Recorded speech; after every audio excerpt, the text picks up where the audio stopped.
Three, two, one.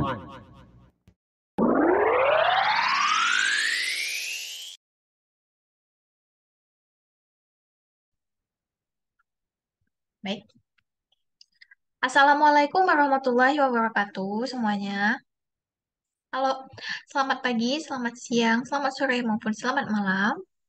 Buat kalian yang nonton video ini, kapanpun saat pun, semoga kalian kabarnya selalu baik-baik aja ya. Oke, kita ketemu lagi balik sama kelompok 3. Nah, kita mau ngapain nih? Tapi sebelum kita lanjut, kita mau perkenalan dulu. Kenalin, aku Amanda Eliara Arista dengan NIM 121220047. Dengan rekan saya, Perkenalkan, nama saya Irvin Wijaya dengan NIM 121220038. Dan saya Basit Rafiq Kusuma dengan NIM 121220051. oke, udah pada kenal semua nih kan kakak-kakak yang bakalan ngebawain materi pada hari ini. Jadi, kelompok 3 hari ini bakalan ngebahas mengenai chemical quantities. Jadi, di chemical quantities ini kita bakalan bahas di 6 materi, yaitu the mole, molar mass, calculating using molar mass, mass present composition, empirical formula, sama molecular formula. Jadi nggak usah lama-lama lagi, untuk materi pertama bakalan disampaikan sama Kak Basit. Dulu Kak.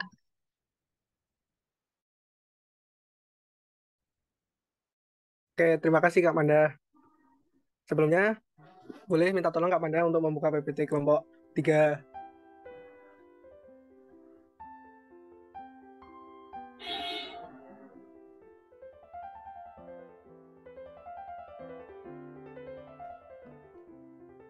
Oke, terima kasih. Nah, yang pertama itu apa itu besaran? Besaran adalah segala sesuatu yang dapat diukur dan dinyatakan dengan angka, misalnya panjang, luas, volume, dan kecepatan. Sementara itu, warna, rasa bukan termasuk besaran karena tidak dapat diukur dan dinyatakan dengan angka. Nah, besaran itu dibagi menjadi dua. Yang pertama ada besaran pokok. Besaran pokok adalah besaran yang satuannya telah ditetapkan terlebih dahulu dan tidak diturunkan dari besaran lain. Terdapat 7 besaran pokok, yaitu panjang dengan satuan meter, massa satuannya kilogram, waktu satuannya sekon, suhu satuannya Kelvin, watt arus satuannya ampere, intensitas cahaya satuannya kandela, dan jumlah zat satuannya mol. Nah, yang kedua ada besaran turunan. Besaran turunan adalah besaran yang satuannya diturunkan dari satuan besaran pokok. Diturunkan artinya dijabarkan atau diperoleh dari penggabungan dengan cara perkalian atau pembagian. Volume misalnya berasal dari satu besaran pokok, yaitu panjang. Sedangkan kecepatan berasal dari dua besaran pokok, yaitu panjang dan waktu. Nah, ini yang akan kita bahas. Yang pertama ada the mole. A mole is defined as the amount of a substance that contains the number of carbon atom in exactly 12 GeV isotopically per carbon. Nah, jadi itu satu mol didefinisikan sebagai jumlah zat. Nah, karbon itu jadi 12 isotopically. Bisa lanjut, Kak?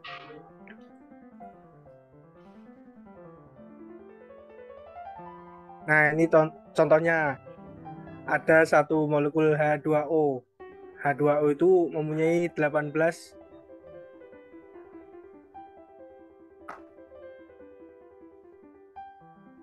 Nah, bisa dilihat teman-teman. Ini ada salah satu contoh yaitu H2O. Nah, karena di sini di PPT kurang lengkap, bisa minta tolong Kak Amanda untuk membukakan chapter book.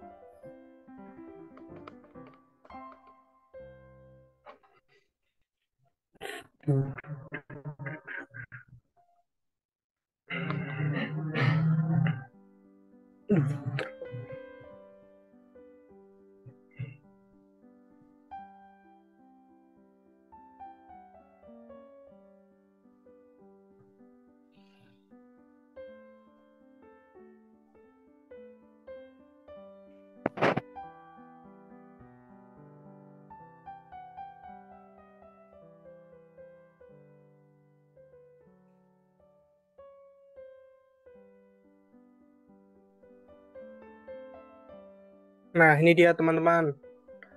Konsep mol merupakan jembatan yang menghubungkan dunia mikroskopik seperti atom, molekul, ion dengan dunia makroskopik seperti unsur dan senyawa. Konsep mol merupakan titik pusat semua perhitungan dalam ilmu kimia.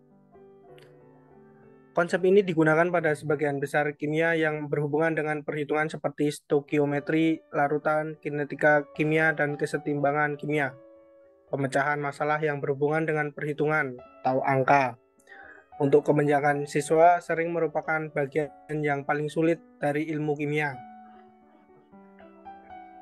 Sebelum konsep mol dikembangkan, ada ide tentang kesetaraan kimia dalam jumlah tertentu dari zat yang dapat bereaksi dengan zat lain pada tingkat yang sama. Gagasan ekivalen kimia dinyatakan oleh Henry Cavendish pada tahun 1767, diklarifikasi oleh Jeremias Richter pada 1795, dan dipopulerkan oleh William Wollaston pada tahun 1814. Wollaston menerapkan konsep tersebut ke dalam atom-atom dan mendefinisikannya sehingga satu ekivalen dari suatu elemen sesuai dengan massa atomnya.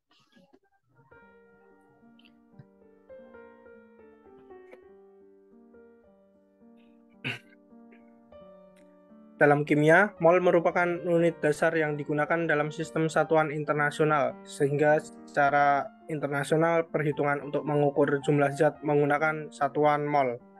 Kuantitas ini juga terkadang disebut sebagai jumlah bahan kimia. Nah, ini dapat dilihat tabel 1.1 yaitu satuan internasional.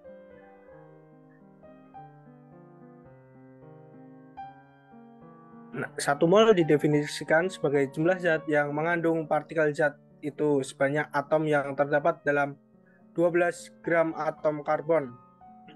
Jadi, dalam 1 mol suatu zat terdapat 6,022 kali 10 pangkat 23 partikel.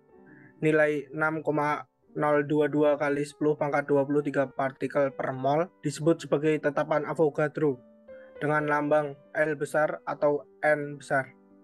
Kata partikel pada NaCl, H2O, dan N2 dapat dinyatakan dengan ion dan molekul, sedangkan pada unsur seperti Zn, C, dan Al dapat dinyatakan dengan atom. Nah, satu mol itu 6,022 kali 10 pangkat 23 atom atau molekul atau partikel.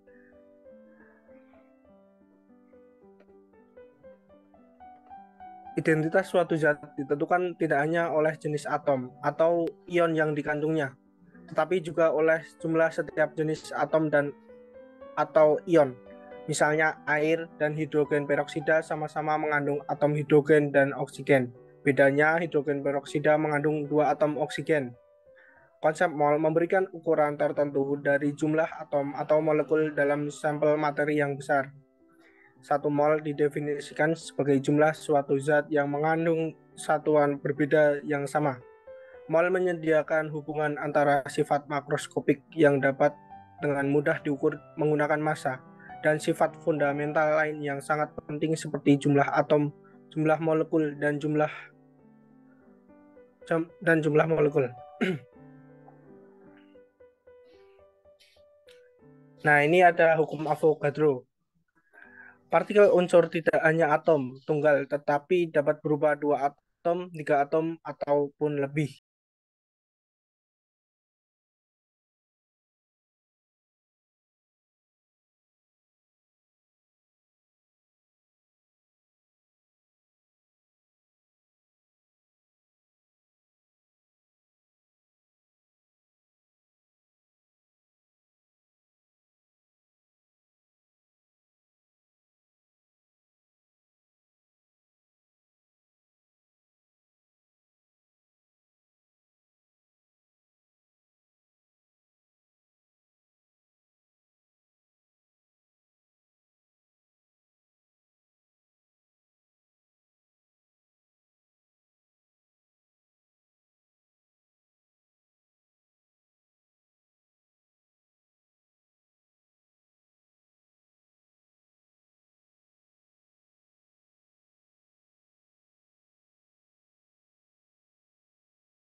berarti bahwa volume yang ditentukan dari satu gas seperti CO2 akan memiliki jumlah partikel yang sama dengan volume yang sama dari gas yang sama sekali berbeda, seperti O2.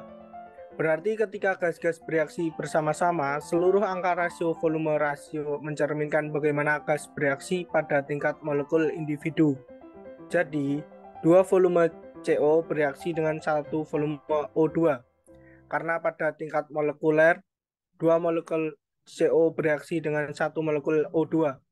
Sebagai contoh lain, dalam reaksi antara gas nitrogen dan hidrogen, membentuk gas amonia.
Selanjutnya adalah mol sebagai ukuran massa zat. Satu mol setiap zat selalu akan memiliki jumlah massa sesuai dengan bilangan AR atau MR zat dalam satuan gram. Kalau mau mencari massa zat dari mol, berarti dikali MR mol tersebut. Sebaliknya, kalau mau mencari mol yang diketahui massa zat, berarti dibagi MR dari massa zat tersebut.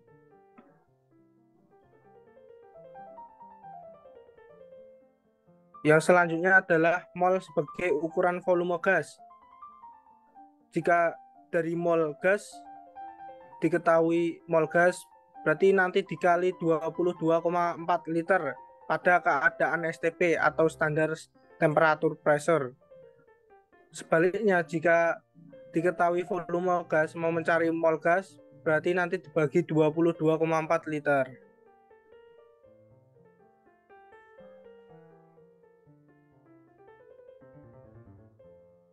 Selanjutnya ada hubungan mol dengan jumlah partikel, massa, dan volume. Mol gas, jika diketahui mol gas akan mencari jumlah partikel, berarti nanti dikali N besar. Jika mau mencari massa zat, dikali MR dari senyawa tersebut. Kalau mencari volume gas pada keadaan STP berarti dikali 22,4 liter. Bisa lanjut, Kak Manda. Nah, yang selanjutnya adalah massa molar. Massa molar adalah massa yang dimiliki oleh satu mol zat. Ia merupakan sifat fisik dari tiap-tiap senyawa murni. Satuan SI untuk massa adalah kilogram. Namun atas alasan praktis dan historis, massa molar hampir selalu dituliskan dalam satuan gram per mol.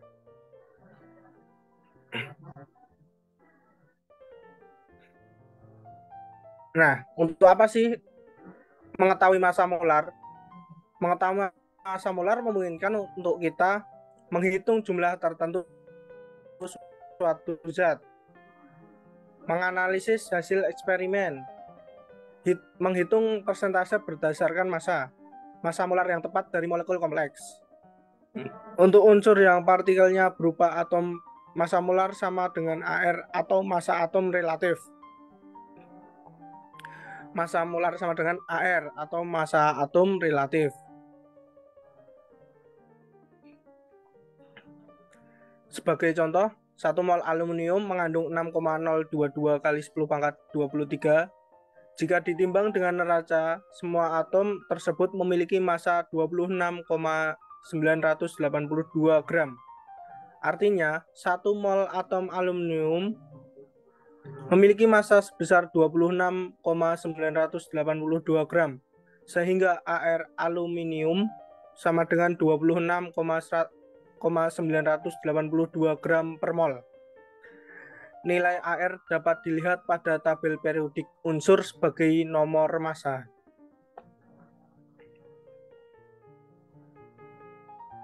Nah, bisa dilihat teman-teman tabel unsur pada gambar 2.2. Massa molar sama dengan MR atau massa molekul relatif.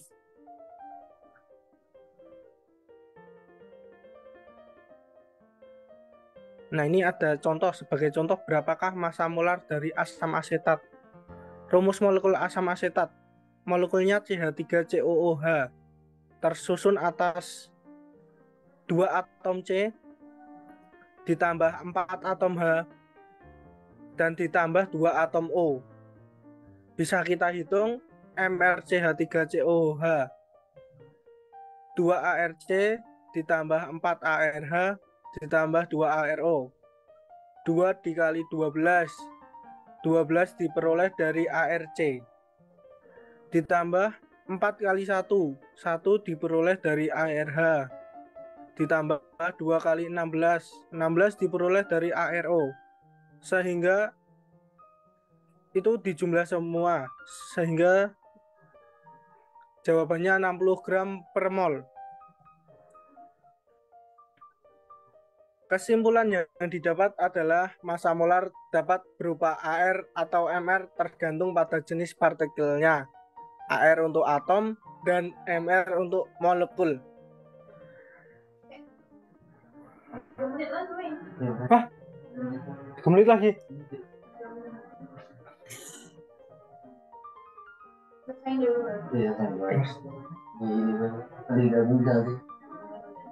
Lama banget cuman, aduh.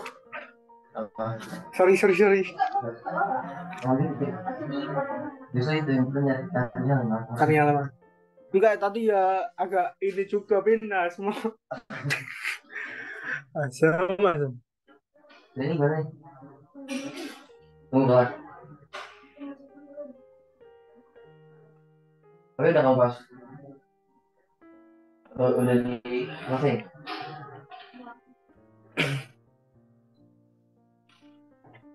40 menit lagi.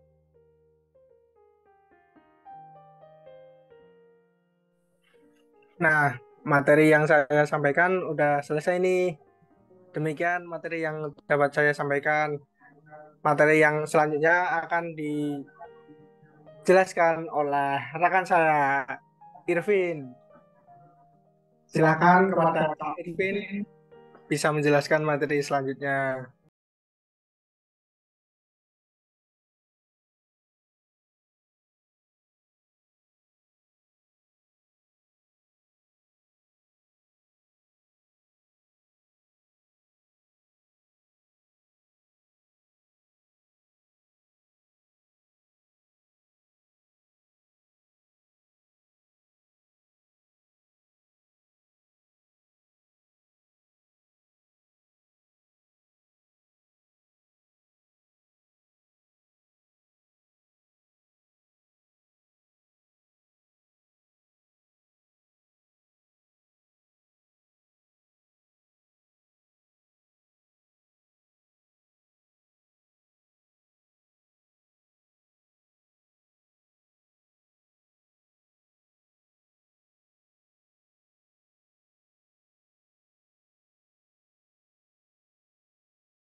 Pertanyaan ini analog dengan 1 kg jeruk terdapat 8 jeruk.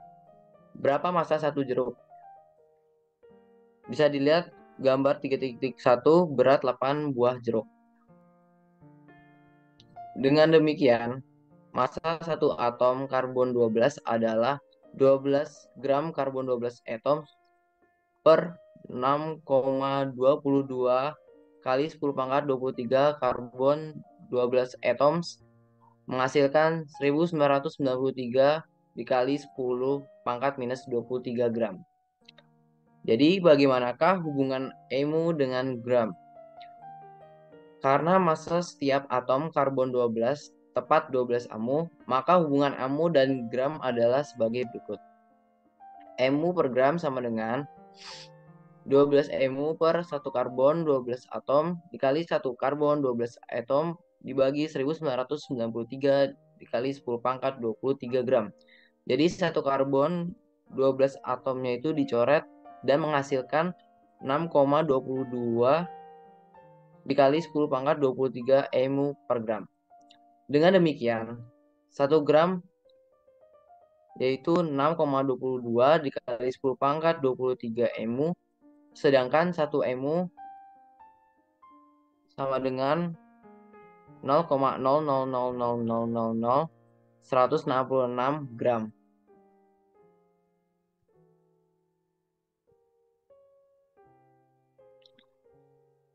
Bilangan Avogadro dapat digunakan untuk mengubah satuan emu ke gram atau sebaliknya. Seberapa besar satu amu? Suatu kenyataan yang luar biasa. Angka yang sangat kecil. Tidak ada satu timbang pun di dunia ini yang dapat menimbang satu amu. Timbangan analitik yang terdapat di laboratorium hanya dapat menimbang benda dalam satuan miligram dengan 4 angka di belakang koma. Timbangan notasi bilangan Avogadro dan notasi massa molar yaitu 1 mol X sama dengan 6,22 dikali 10 pangkat 23 atom X dan 1 mol X sama dengan massa molar X dapat digunakan sebagai faktor konversi. Faktor konversi ini dapat menghubungkan antara massa dan mol dari atom dan antara mol dan jumlah atom atau sebaliknya. Kita menggunakan faktor konversi dalam perhitungan di mana X adalah simbol unsur.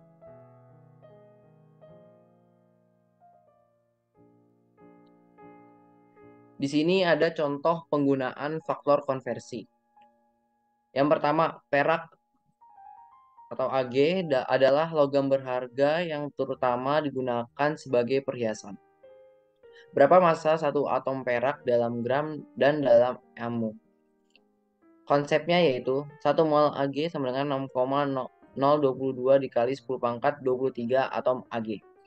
Yang kedua, 1 mol Ag 107,9 gram Ag. Yang ketiga, 1 gram yaitu 6,22 dikali 10 pangkat 23 amu. Selanjutnya strategi pemecahannya. 6,22 dikali 10 pangkat 23 atom Ag menghasilkan sama dengan 107,9 gram Ag. Selanjutnya massa atom Ag sama dengan 17,7682 dikali 10 pangkat 23 gram Ag. Sama dengan 107,9 amu, atau tidak ada timbangan yang dapat menimbang angka sekecil ini.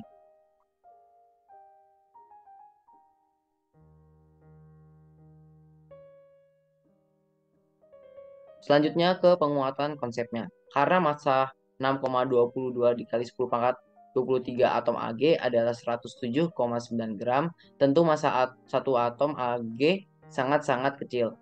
Massa molar molekul merupakan massa 1 mol molekul tersebut. Kita sangat mudah menentukan massa molekul jika rumus molekulnya telah diketahui. Sebagai contoh, air mempunyai rumus molekul H2O. Apa artinya rumus molekul ini? Rumus molekul H2O dapat diartikan bahwa satu molekul H2O terikat 2 atom dan satu atom O secara kovalen. Model molekul dari rumus molekul H2O dapat digambarkan sebagai Yang pertama, model ball and stick atau model space filling. Dengan demikian, massa satu molekul H2O adalah 2 massa atom H ditambah 1 massa atom O.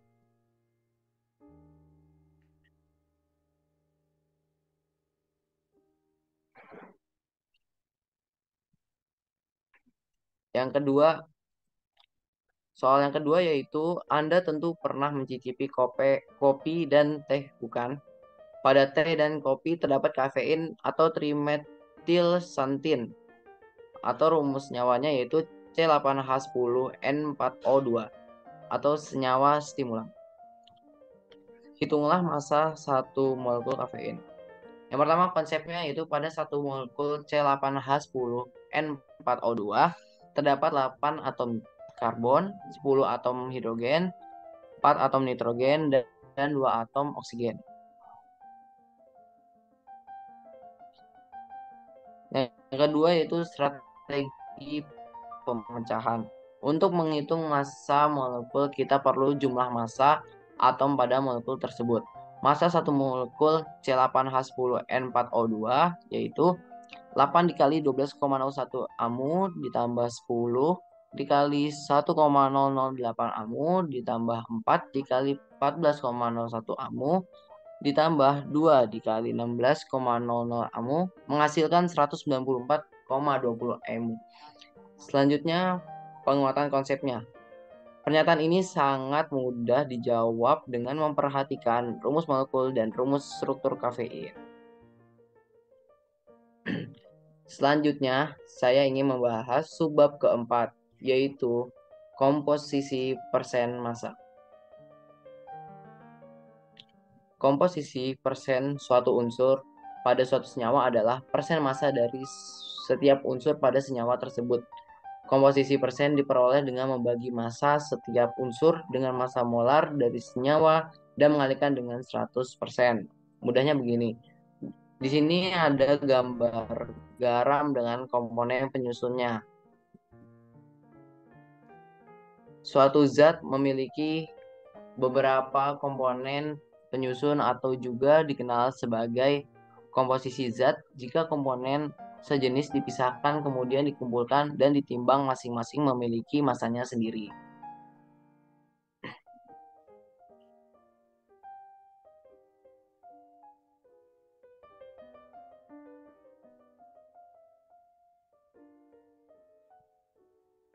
Secara matematis, persen massa itu sama dengan persen massa komponen dibagi dengan massa total dikali 100%.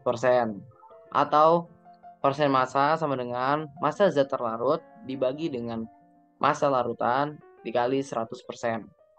Perhitungan ini akan berlaku untuk setiap komponen, sehingga setiap komponen akan memiliki nilai persentase tertentu di antara 0 hingga 100%.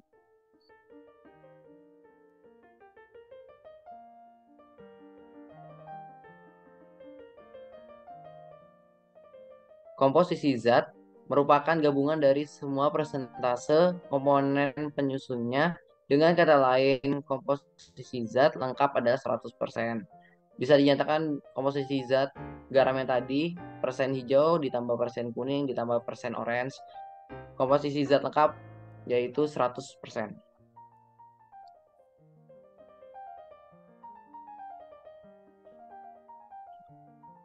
Zat yang sama akan memiliki komposisi yang sama meskipun memiliki bentuk yang terlihat berbeda.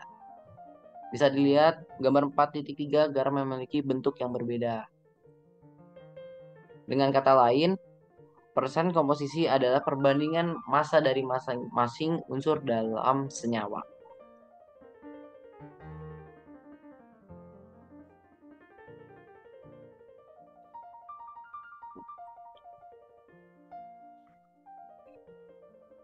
Selanjutnya ke penguatan konsepnya. Sampel zat yang berwarna hitam 4,8 gram, berwarna oranye 6,4 gram, berwarna hijau 11,2 gram, dan berwarna kuning 1,6 gram. Nyatakan komposisi zat dalam persen. apabila diketahui zat berwarna hitam itu karbon, merah oksigen, hijau nitrogen, dan kuning itu hidrogen. Selanjutnya ke strategi pemecahannya. Massa zat sama dengan massa karbon ditambah massa oksigen ditambah massa nitrogen ditambah massa hidrogen, yaitu 4,8 ditambah 6,4 ditambah 11,2 ditambah 1,6 menghasilkan 24 gram. Persen karbon sama dengan 4,8 per 24 dikali 100% menghasilkan 20%. Persen karbon yaitu yang kedua menghasilkan 6,4 per 24 dikali 100% menghasilkan 26,67%. Yang ketiga persen karbonnya sama dengan 11,2 per 24 dikali 100% menghasilkan 46,67%. Dengan mencocokkan informasi di katalog bahan kimia, zat ini tidak lain adalah urea.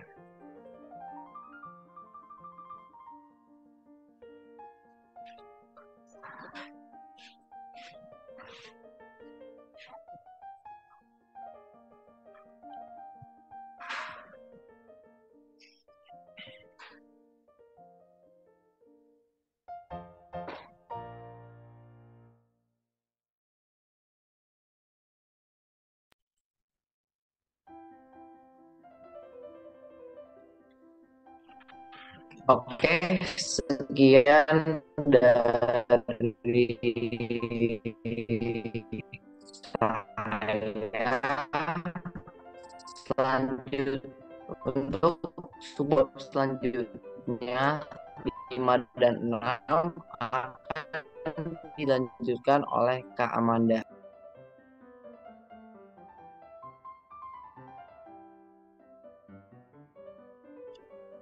Oke, baik. Terima kasih atas pemaparan materi buat Kak Basit sama Kak Irvin. Selanjutnya kita bakalan ngebahas mengenai rumus empiris. Karena di PPT-nya materinya memang kurang lengkap ya, yang dibahas tuh kemarin cuma bagaimana cara menentukan rumus empirisnya. Jadi kita bakal tetap bahas si rumus empiris di chapter book, oke? Lanjut ke rumus empiris. Nih, ada gambar satu sampel senyawa. Kita anggap ini satu sampel ini tersusun dari beberapa atom partikel yang bisa dilihat gambarnya terdiri dari 8 unit partikel berwarna orange, 4 unit partikel berwarna kuning, dan 16 unit partikel berwarna hijau. Jadi, bisa kita lihat terdapat 3 jenis atom yang berbeda kan? Sehingga bahan kimia ini merupakan suatu senyawa dengan elemen terkecil yaitu berupa sebuah molekul. Lanjut. Nah, atom-atom yang tadi itu saling bersusun dan dengan berikatan dengan atom-atom lain hingga tidak terdapat atom tersisa namun dengan bentuk molekul yang sama. Jadi gini loh, kan tadi kan atomnya tuh pisah-pisah kan? Ada 3 jenis yang berbeda-beda.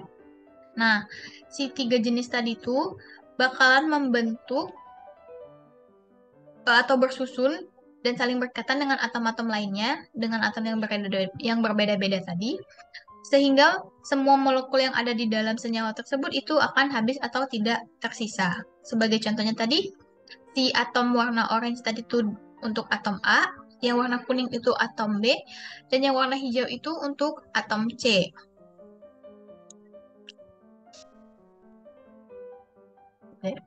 Nah, sehingga saat sudah selesai mereka bergabung, yang satu atom B dan atom C tadi dapat ditulis sebagai A2, B, C4. Kita lihat, atom yang warna orange itu ada 2, atom B yang kuning itu ada 1, dan atom C yang warna hijau itu ada 4. Nah, hasil dari perkumpulan atom inilah yang bakalan disebut sebagai rumus empiris. Ini ada teorinya. Jadi, rumus empiris itu adalah suatu senyawa yang menyatakan perbandingan terkecil atom-atom unsur penyusun molekul senyawa tersebut. Kita dapat menghitung rumus empiris suatu senyawa jika kita mengetahui persen komposisinya yang diperoleh secara eksperimen. Langkah-langkah menentukan rumus empiris adalah dengan menentukan massa setiap unsur yang terdapat pada suatu senyawa, kemudian kita merubah angka tersebut ke dalam mol dari setiap unsur pada suatu senyawa tersebut. Nih, kan kita udah bahas tentang rumus empiris nih. Lalu, pernahkah kalian memikirkan bagaimana menentukan rumus empiris dari sebuah etanol atau dari etanol gitu kan? Bagaimana para ahli menentukan rumus empiris dari etanol? Nah, ternyata teman-teman itu ada alatnya. Bisa dilihat gambar di sini. Ketika etanol dibakar dalam sebuah alat, CO2 dan H2O hasil pembakaran bakalan diserap oleh absorben pada pipa U yang ini. Lalu kenaikan massa pipa U adalah massa CO2 dan H2O yang dihasilkan akibat pembakaran dari etanol. Nih, dipanasin. Lalu didapatlah si rumus empirisnya. Dari pemaparan tadi, konsep penting yang perlu kita ketahui dari rumus empiris adalah membandingkan jumlah atom dalam suatu senyawa. Jadi, saat kita akan menghitung sebuah rumus empiris, jangan lupa untuk mengubah besaran massa, persen massa, ataupun komposisi zat ke dalam mol. Nih, untuk penguatan konsepnya ada salah satu contoh soal. Apa rumus empiris dari serium oksida berikut? Sini, bisa lihat ya teman-teman.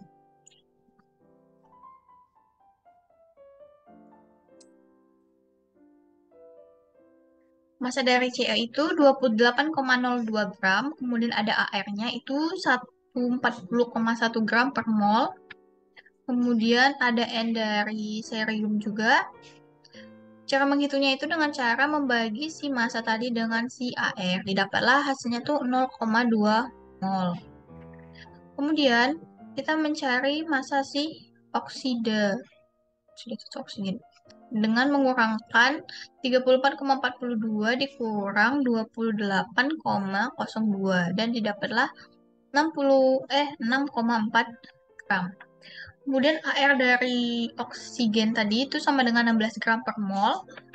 Dan untuk N-nya itu 6,4. Ini dibagi sama si AR. Dapatnya 0,4. Nah, setelah didapat 2 N dari serium dan juga oksigen, kita bandingkan si N serium sama si N oksida, yaitu 0,2 sama 0,4. Kemudian kita bagi kedua perbandingan tadi itu dengan nilai paling kecil yaitu 0,2. Didapatlah perbandingannya itu 1:2. Kan? 0,2 dibagi 0,2 itu 1 dan 0,4 dibagi 0,2 itu 2. Jadi rumus empirisnya itu CO2.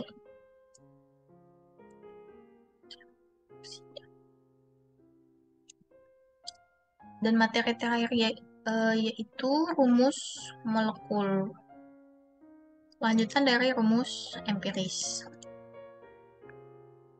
Nah, suatu zat kimia mengandung 12 atom karbon dan 24 atom hidrogen. Ini sebagai perumpamaan. Untuk mendapatkan molekul dari zat ini, kita mencoba susun ulang semua atom hingga tidak ada atom yang tersisa, namun bentuknya harus sama, harus sama. Gitu loh. Jadi dari 12 atom karbon dan 24 atom hidrogen tadi tuh bakalan ada banyak kemungkinan yang terbentuk. Ini beberapa bentuknya. Ya, terbentuk menjadi 1, 2, 3, 4, 5, 6. Ada 6 bentuk. Nah, dari ke-6 bentuk ini, bentuk yang paling paling simpelnya itu kan CH2. Nah, bentuk yang paling simpel inilah yang bakalan disebut sama rumus empiris. Sedangkan sisanya yang semakin besar tadi itu disebut rumus molekul. Jadi dapat kita simpulkan, rumus molekul itu sama dengan N dari rumus empiris. Begitu juga dengan rumus MR. MR dari rumus molekul itu sama dengan N dari MR rumus empiris.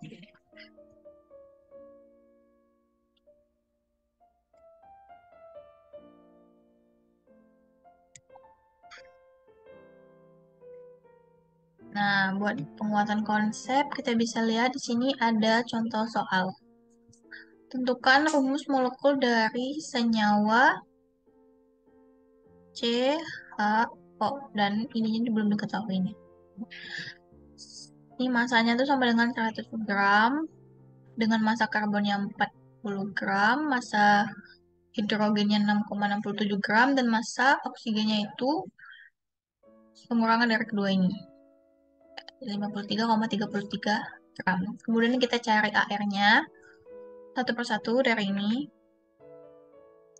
Setelah didapat massa dan AR, kita bagi, dan didapatlah N.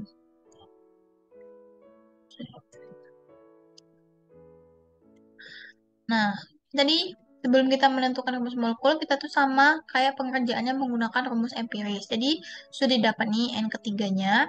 Habis itu dibagi dengan menggunakan yang angka paling kecil, yaitu 3,33. Nanti dapat perbandingan itu kan 1, 2, sama 1 kan. Nah, berarti rumus empiris yang didapat itu CH2O. Setelah dapat rumus empiris, kata di rumus empiris itu rumusnya MR rumus molekul sama dengan N MR rumus empiris. Nah, si MR rumus molekul tadi itu diketahuinya 90. 90 sama dengan N ini yang kita cari kan, terus dikali 1 yang tadi, dikali 12, ditambah 2 dikali 1, ditambah 1 dikali 16, dapatlah 30. Nah, kita udah dapet nih N-nya, 3. Jadi rumus molekulnya tadi tuh 3 si N dikali sama si rumus empiris.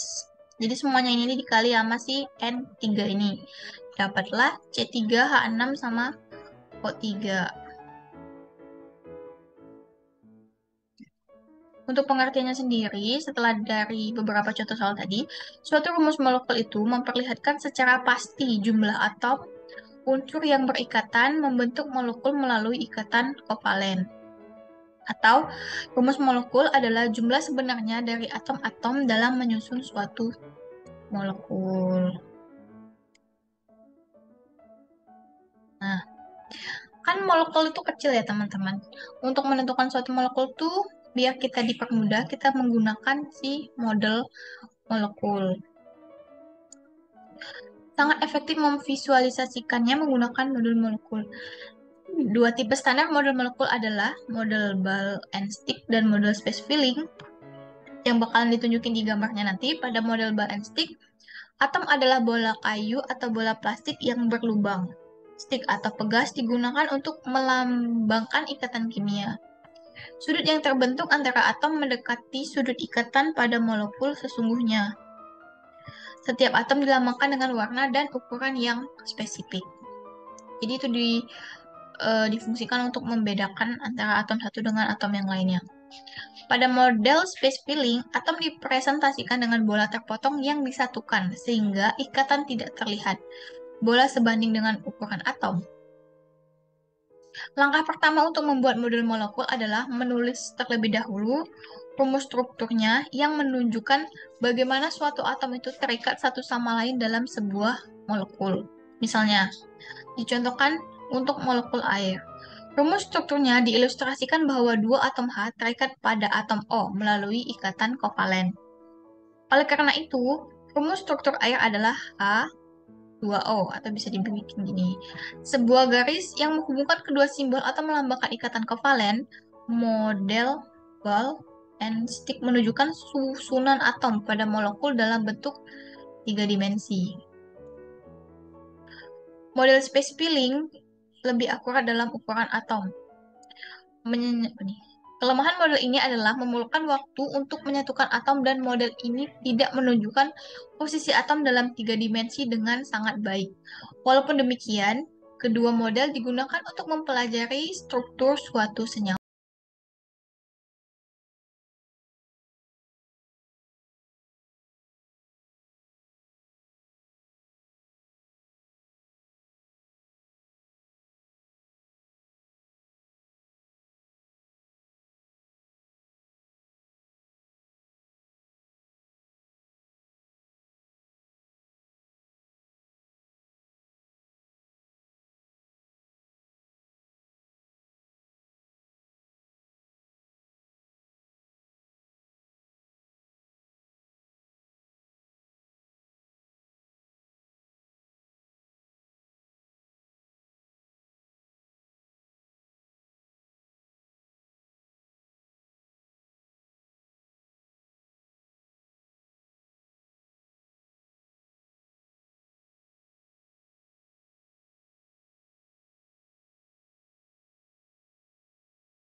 Bakalan ada kuis. Nanti di situ kalian bisa mencoba nih, seberapa paham sih kalian sama materi yang udah kita bertiga paparin, ya nggak kakak-kakak?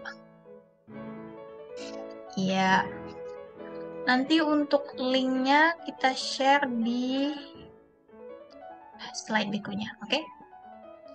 Nah, baik teman-teman, itu dia pemaparan dan presentasi dari kelompok 3 mengenai chemical quantities. Untuk kekurangan dan kelebihan kita bertiga mohon maaf apabila banyak kekurangannya. Kita tutup. Wassalamualaikum warahmatullahi wabarakatuh. Salam sehat semua.